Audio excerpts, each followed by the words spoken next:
बिस्मिल्लाहिर्रहमानिर्रहीम। अस्सलाम वालेकुम स्टूडेंट्स। आज के इस वीडियो लेक्चर के अंदर हम बात करेंगे first year biology chapter number 6 और उसका लेक्चर नंबर 8 है। टॉपिक होगा आज का हमारा कंट्रोल ऑफ बैक्टीरिया, कि बैक्टीरिया को कंट्रोल कैसे किया जाता है। बेसिकली आज के इस टॉपिक के अंदर हम दो डिफरेंट सेगमेंट्स को जो है वो डिस्कस करेंगे। पहले नंबर पे हम ये डिस्कस करेंगे कि बैक्टीरिया को कंट्रोल किया क्यों जाता है, वो कौन कौन से गोल्स हैं जिनको अचीव करने के लिए कोई भी इंसान बैक्टीरिया को कंट्रोल करना चाहता है।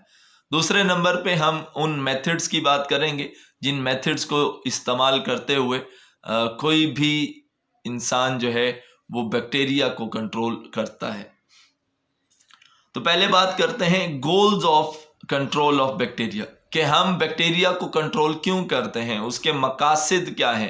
तो पहला मकसद है prevention and treatment of diseases. वो बीमारियां जो बैक्टीरिया की वजह से होती हैं उनसे हम बच भी सकते हैं और उनका इलाज भी कर सकते हैं अगर हम बैक्टीरिया की पॉपुलेशन को कंट्रोल कर लें। दूसरे नंबर पे हमारी बहुत सारी फूड्स ऐसी हैं जो अगर थोड़े से अरसे के अंदर ही इस्तेमाल कर ली जाएं तो वो खाने के, वो इस्तेमाल करने के काबिल रहती हैं। अगर वो थोड़ा अरसा और मज़ीद उनको रख दिया जाए तो वो उनकी स्पॉइलेज हो जाती है, यानी वो काबिले इस्तेमाल नहीं रहती हैं। क्यों? क्योंकि उनके ऊपर वो बैक्टीरिया जो है वो अमल करते हैं और उस फूड को और बाकी भी इंडस्ट्रियल प्रोडक्ट्स को जो है वो इस्तेमाल के काबिल नहीं छोड़ते हैं। हाँ, अगर हम बैक्टीरिया की पॉपुलेशन को कंट्रोल कर लेते हैं तो हम फूड को और बाकी जो इंडस्ट्रियल प्रोडक्ट्स हैं उनकी स्पॉइलेज को इनहिबिट कर सकते हैं, उनकी स्पॉइलेज को रोक सकते हैं। ये दो मेन मकासद हैं जिन मकासद को हासिल करने के लिए कोई भी इंसान बैक्टीरिया की पॉपुलेशन को कंट्रोल करना चाहता है। तो बैक्टीरिया की पॉपुलेशन को या कोई दूसरे माइक्रो ऑर्गेनिजम्स हों उनकी पॉपुलेशन को कंट्रोल करने के लिए नॉर्मली दो मेथड्स इस्तेमाल किए जाते हैं। एक को हम फिजिकल मेथड कहते हैं, दूसरा जो है वो केमिकल मेथड होता है। तो इनको आज हम तफसील से पढ़ेंगे कि वो कौन कौन से फिजिकल मेथड्स हैं जिनको इस्तेमाल करते हुए हम बैक्टीरिया की पॉपुलेशन को कंट्रोल करते हैं, और वो कौन कौन से केमिकल एजेंट्स हैं जिनको इस्तेमाल करते हुए हम बैक्टीरिया को किल कर सकते हैं या उसकी ग्रोथ को रोक सकते हैं। तो पहले बात करते हैं फिजिकल मेथड के हवाले से कि ये फिजिकल मेथड क्या है। तो वो प्रोसेस जिसके अंदर आप किसी भी फिजिकल एजेंट को इस्तेमाल करके बैक्टीरिया की पॉपुलेशन को कंट्रोल करें, हम उस प्रोसेस को स्टीरिलाइजेशन प्रोसेस कहते हैं। जब आप किसी भी बैक्टीरिया या माइक्रो ऑर्गेनिज्म की पॉपुलेशन को कंट्रोल करने के लिए फिजिकल एजेंट्स को इस्तेमाल करते हैं तो वो उस चीज़ के अंदर जितनी भी लाइफ फॉर्म्स होती हैं, जो जानदार मौजूद होते हैं, तमाम के तमाम लाइफ को वो डिस्ट्रॉय कर देता है। तो अब बात करते हैं वो कौन कौन से फिजिकल एजेंट्स हो सकते हैं जिनको आप फिजिकल मेथड के अंदर इस्तेमाल करके बैक्टीरिया की पॉपुलेशन को कंट्रोल कर सकते हैं। पहले नंबर पे भाप हो सकती है जिसको आप स्टीम कहते हैं, गैसेस हो सकती हैं, मुख्तलिफ तरह के फ़िल्टर हो सकते हैं जिनको आप इस्तेमाल कर सकते हैं, रेडिएशंस को इस्तेमाल कर सकते हैं और ड्राई हीट को भी आप इस्तेमाल कर सकते हैं। तो ये वो फिज़िकल एजेंट्स हैं जिन एजेंट्स को इस्तेमाल करते हुए आप माइक्रो ऑर्गेनिजम्स को फिज़िकल मेथड के थ्रू जो है वो कंट्रोल करते हैं। इसके बाद हम बात करते हैं कि वो कौन कौन से फिज़िकल एजेंट्स हैं जिनको इस्तेमाल करने के बाद हम बैक्टीरिया की पॉपुलेशन को कंट्रोल कर सकते हैं। तो उनमें पहला जो फिज़िकल एजेंट है वो हाई टेम्परेचर है, यानी हीट देना।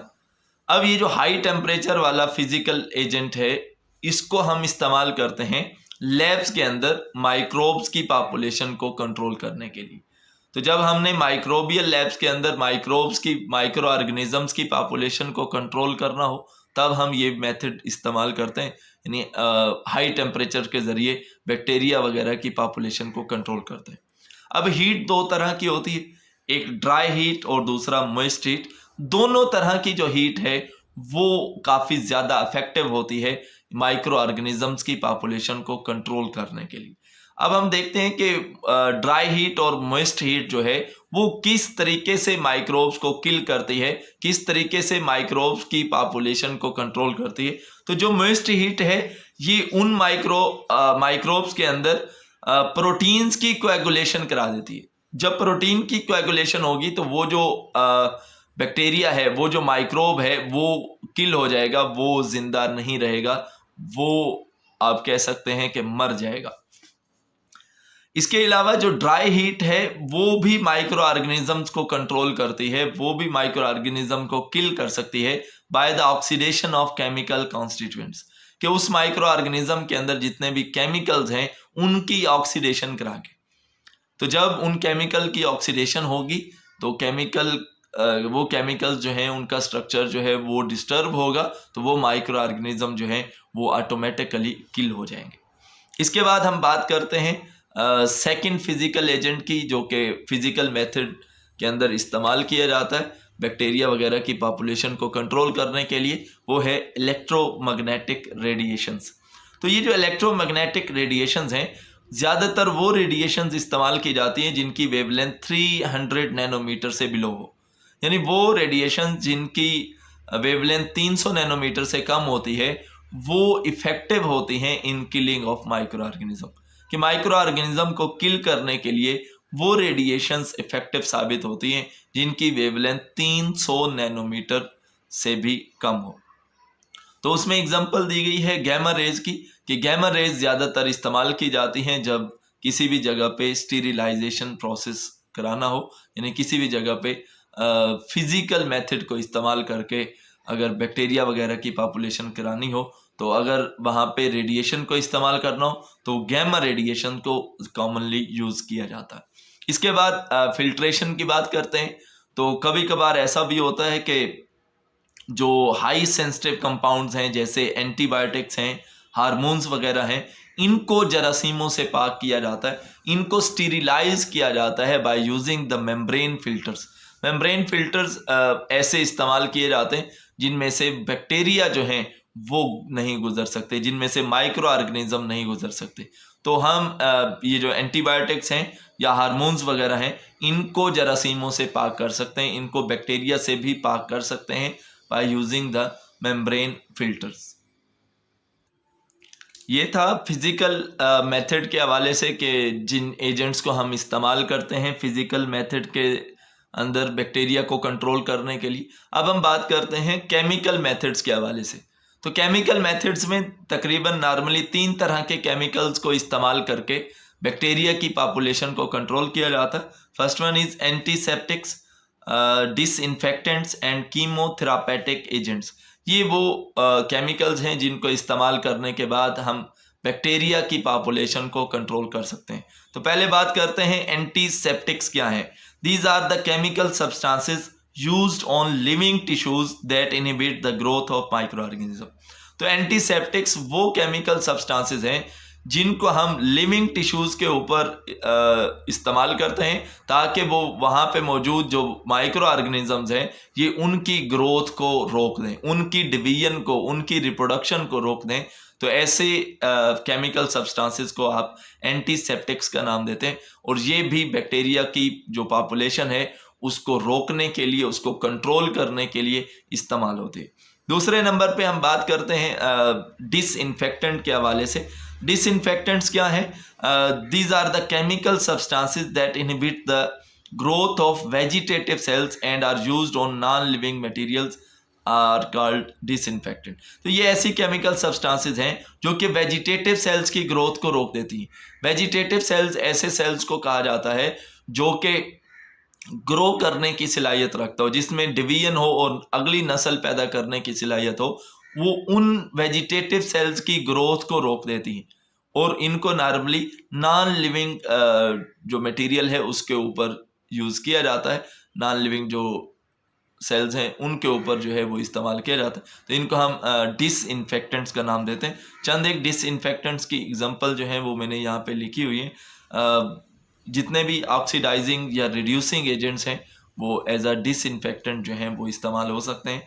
उनमें जो मेन एग्जांपल्स हैं वो हेलोजिन है, फिनोल्स हैं, हाइड्रोजन पेरोक्साइड है, पोटाशियम परमैंगनेट है, अल्कोहल है और फॉर्मेल्डिहाइड है। ये वो केमिकल डिसइंफेक्टेंट्स हैं जो कि इस्तेमाल किए जाते हैं माइक्रो ऑर्गेनिजम्स की पॉपुलेशन को कंट्रोल करने के लिए।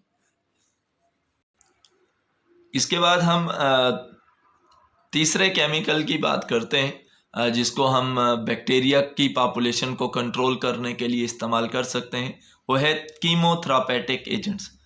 तो कीमोथेरापेटिक एजेंट्स और जो एंटीबायोटिक्स हैं ये बैक्टीरिया की पॉपुलेशन को कंट्रोल करते हैं, उनकी ग्रोथ को रोकते हैं by working with the natural defence. जैसे हमारी बॉडी का जो नेचुरल इम्यून सिस्टम है, नेचुरल जो डिफेंस है, बिल्कुल उसी तरीके से ये कीमोथेरापेटिक जो एजेंट्स हैं वो काम करते हैं और बैक्टीरिया की जो ग्रोथ है, बैक्टीरिया की जो रिप्रोडक्शन है उसको रोकते हैं।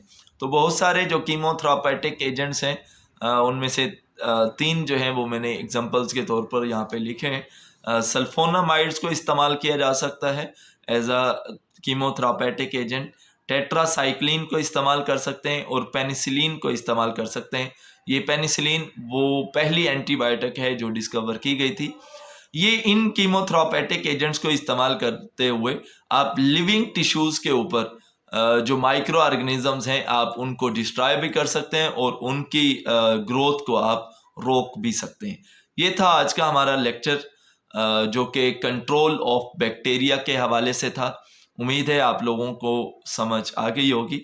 अगर आप लोगों में से किसी भी स्टूडेंट का कोई भी क्वेश्चन हो तो आप कमेंट सेक्शन के अंदर पूछ सकते हैं। मैं आप लोगों के तमाम सवालात का जवाबात देने की कोशिश करूँगा। नेक्स्ट वीडियो तक के लिए मुझे इजाज़त दीजिए। अल्लाह हाफ़िज़।